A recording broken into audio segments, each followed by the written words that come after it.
Hello friends, welcome to our channel. हम इस video में ए.के. रामानुजन की एक पोयम है अ रिवर, उसी को डिस्कस करेंगे। अगर वीडियो आपके लिए हेल्पफुल रहता है तो आप प्लीज़ वीडियो को लाइक करें एंड चैनल को सब्सक्राइब करें। तो चलिए वीडियो को स्टार्ट करते हैं। सबसे पहले हम ऑथर के बारे में डिस्कस करेंगे। A K. Ramanujan was an Indian poet, scholar, linguist, philologist, folklorist, translator and playwright. A K. Ramanujan एक भारतीय पोएट थे, स्कॉलर मतलब विद्वान थे, लिंग्विस्ट मतलब भाषा वैज्ञानिक थे, फिलोलॉजिस्ट भाषा शास्त्री थे, फोकलोरिस्ट लोक कथाओं का अध्ययन करते थे, ट्रांसलेटर थे और नाटककार थे। He was also a professor of linguistics at university of Chicago. वे शिकागो के यूनिवर्सिटी में लिंग्विस्टिक्स मतलब भाषा विज्ञान के प्रोफेसर थे।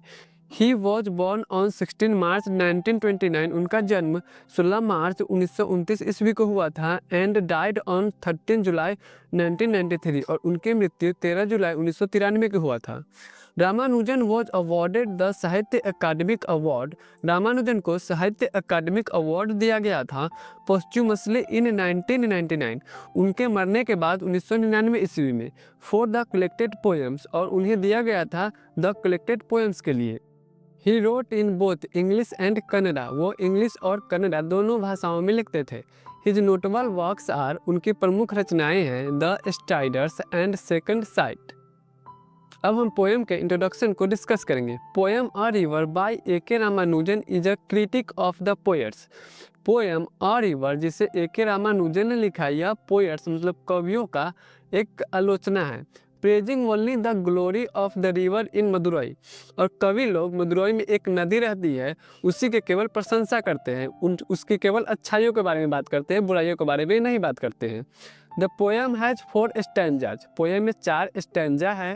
The first stanza contains 16 lines. पहले स्टैंजा में 16 लाइन्स है। द सेकेंड 11, दूसरे में 11 लाइन्स है। द थर्ड 7, और तीसरे में 7 लाइन्स है। एंड द फोर्थ 15, और चौथे में 15 लाइन्स है। They don't follow a specific rhyme scheme. और ये सभी स्टैंजा कोई स्पेसिफिक खास राइम स्कीम फॉलो को नहीं करते हैं, इसमें कोई राइम स्कीम नहीं है। अब हम इसके समरी को डिस्कस करेंगे। In the first stanza of the poem, poem के पहले स्टैंजा में the poet begins by setting the scene. Poet इस पोएम की शुरुआत सीन को सेट करके करते हैं। He is going to describe how the city of Madurai is described by poets.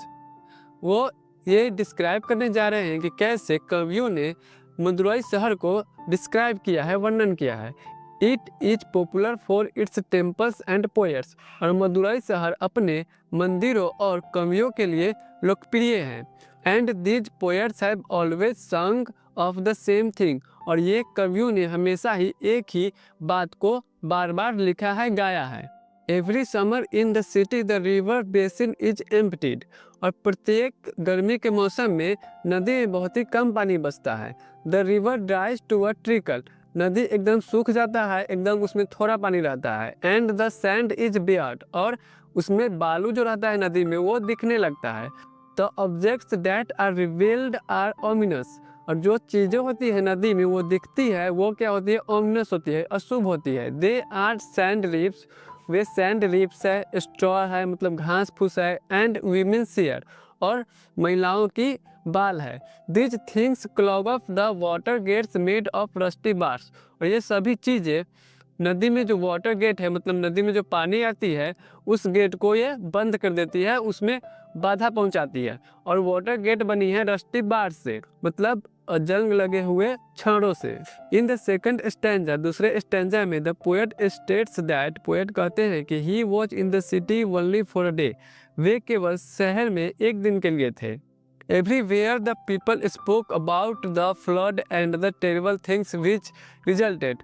और सभी जगह आदमी केवल बाढ़ के बारे में ही बात करता है और जो उससे बहुत ही बुरी बुरी चीज़ें हुई है बाढ़ से, उसी के बारे में बात करता है।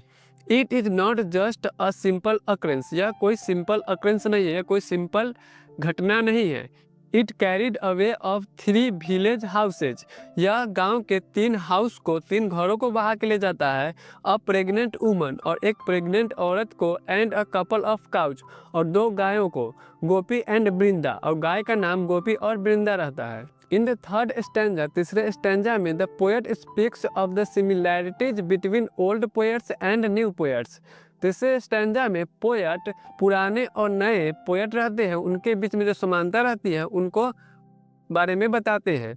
Both spoke about the floods, दोनों पोएट मतलब नए और पुराने दोनों पोएट ही सिर्फ फ्लड के बारे में ही बात करते हैं। Yet ignore the tragedies which resulted, और फ्लड से जो विपत्ति आती है उनको इग्नोर कर देते हैं। इन फैक्ट वास्तव में टू मेक इट वर्स, इसे और ही खराब करने के लिए the new poets copied what the old ones did, जो पुराने कवियों ने लिखा है उसी को न्यू पोएट्स कॉपी करते हैं, सेम टू सेम वैसा ही लिखते हैं। There was no evolution in style और सब्जेक्ट, उसमें कोई भी बदलाव नहीं है, स्टाइल या सब्जेक्ट में कोई भी बदलाव नहीं है।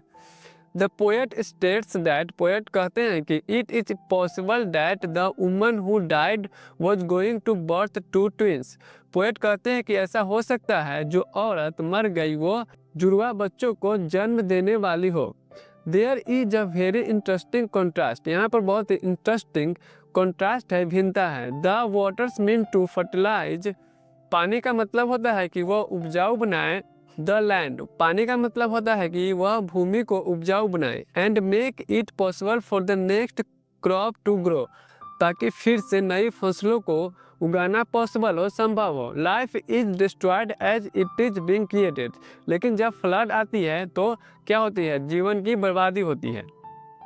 इन द फोर्थ स्टैंजा, चौथे स्टैंजा में the poet repeats the words again, फिर से पोएट उसी शब्द को रिपीट करते हैं, मतलब जो पहले उन्होंने बोला है। The river has water enough to be poetic about only once a year, river में बहुत ज़्यादा पानी साल में केवल एक ही बार आता है, उसी समय पोएट रिवर के बारे में बोलते हैं, बाकी सब छोड़ देते हैं। It is only once a year that the poets pay attention to it, साल में केवल एक ही बार ऐसा होता है कि पोएट्स, कवि लोग इस पर ध्यान देते हैं। And even then they don't want to speak about the loss of property और लाइफ, और इसके बावजूद भी प्रॉपर्टी और लाइफ की जो लॉस होती है उसके बारे में पोएट नहीं कहना चाहते हैं, नहीं लिखना चाहते हैं। The poet adds additional details, और पोएट फिर इसमें एडिशनल कुछ अलग डिटेल्स ऐड करते हैं। नाउ अब कहते हैं ही सेज दैट, अब वो कहते हैं कि the woman was expecting identical twins, वो जो औरत थी वो जुड़वा बच्चे को जन्म देने वाली थी। आइडेंटिकल ट्विंस मतलब हो गया एकदम same to same. The poets of the city have no desire to know who these people are, और मदुरई शहर के जो पोएट्स हैं, कवि है, वो ये नहीं जानना चाहते हैं कि ये लोग कौन हैं। और टू डिपिक्ट देयर सफरिंग, और ना ही उनके दुख को, पीड़ा को वो लिखना चाहते हैं, वर्णन करना चाहते हैं अपने पोएम्स में। अब हम पोएम के कंक्लूजन को डिस्कस करेंगे। वी कैन कंक्लूड दैट, हम लोग निष्कर्ष निकाल सकते हैं कि a river is a famous poem composed by A K. Ramanujan.